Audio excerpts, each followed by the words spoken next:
Monsieur le secrétaire général, Monsieur le président du comité des ministres, Monsieur le président de l'Assemblée parlementaire, Monsieur le président de la Cour européenne des droits de l'homme, Mesdames et Messieurs les ambassadeurs, Monsieur le président du Conseil national et toute la délégation de la Principauté de Monaco, Mesdames et Messieurs en vos titres et qualités, Mesdames et Messieurs. Le 5 octobre 2004, je me rendais pour la première fois dans ce bâtiment historique pour signer, au nom de mon père, le prince Régnier III, l'acte d'adhésion de Monaco au Conseil de l'Europe. 20 ans plus tard, nous voici réunis à nouveau pour célébrer cet anniversaire et réaffirmer notre indéfectible attachement aux trois piliers de cette institution. L'exposition, le film et l'œuvre que vous découvrirez tout à l'heure sont autant de témoignages qui illustrent notre volonté, passée et présente, de partager nos valeurs communes. Ce sont celles des droits de l'homme, de l'état de droit et de la démocratie. L'importance pour Monaco de cette adhésion est évidente. L'engagement de Monaco au service de ces valeurs est entier. Elle est illustrée tout d'abord par la révision de sa constitution en 2002, par le renforcement de sa souveraineté, puis la ratification de nouvelles conventions. De nombreuses réformes législatives et réglementaires ont eu lieu depuis lors et sont encore menées. Elles sont fondamentales pour mon pays et nous sommes fiers de participer à cette grande famille des droits de l'homme. Alors que Monaco se prépare à assumer sa première présidence du comité des ministres en 2026, soyez assurés, Monsieur le secrétaire général, que nous mettons tout en œuvre pour assurer le succès de ce moment fort. Nous mesurons l'ampleur de la tâche et nous serons à vos côtés pour consolider nos démocraties dans une Europe fragilisée par les conflits et la montée des extrémismes.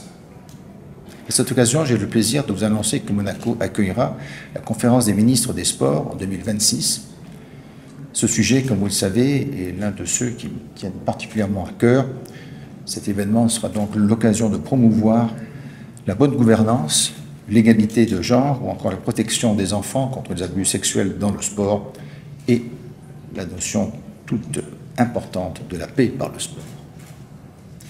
Je tiens tout particulièrement à saluer ici Monsieur le ministre des Affaires étrangères de la Lituanie, Monsieur Gabrielius Landsbergis.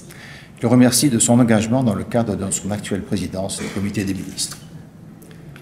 Excellences, Mesdames et Messieurs, Monaco est convaincu du rôle essentiel du multilatéralisme face aux bouleversements géopolitiques, économiques, climatiques et numériques. Dans ce contexte, nous rassembler autour de nos valeurs semble d'autant plus nécessaire. La Cour européenne des droits de l'homme est la clé de voûte du système européen de protection des droits de l'homme. Monaco assumera en 2025 la présidence du comité en charge du suivi de l'exécution de ces arrêts. Conscients de ces enjeux pour la démocratie, soyez certains que nous veillerons à concentrer nos efforts pour en faciliter l'exécution rapide et efficace. Aujourd'hui, la Principauté a ratifié le protocole 16 de la Convention. Cette ratification illustre l'intégration pleine et entière de la Convention européenne des droits de l'homme dans notre droit interne. Elle contribuera pleinement au renforcement du dialogue entre nos juges nationaux et la Cour de Strasbourg. Excellences, Mesdames et Messieurs, 75 ans après la création du Conseil de l'Europe, il nous appartient de garder en mémoire les paroles prononcées par Sir Winston Churchill devant l'Assemblée parlementaire le 11 août 1950. Il appelait alors, je cite, à ne pas trahir les espoirs et la foi de millions d'hommes et de femmes appartenant non seulement aux pays libres de l'Europe, mais encore à ceux qui sont encore asservis. Il est bien de notre devoir au sein de cette organisation de relever ce défi au nom de la paix et de la justice. Monsieur le secrétaire général, j'ai maintenant l'honneur et le plaisir de dévoiler avec vous le tableau qui est offert au Conseil de l'Europe. Il a été réalisé à l'initiative du Conseil national de Monaco avec le concours des représentants du Conseil de l'Europe et du gouvernement de la Principauté. Cette œuvre participative se veut être une ode à la liberté, une fenêtre ouverte sur les droits.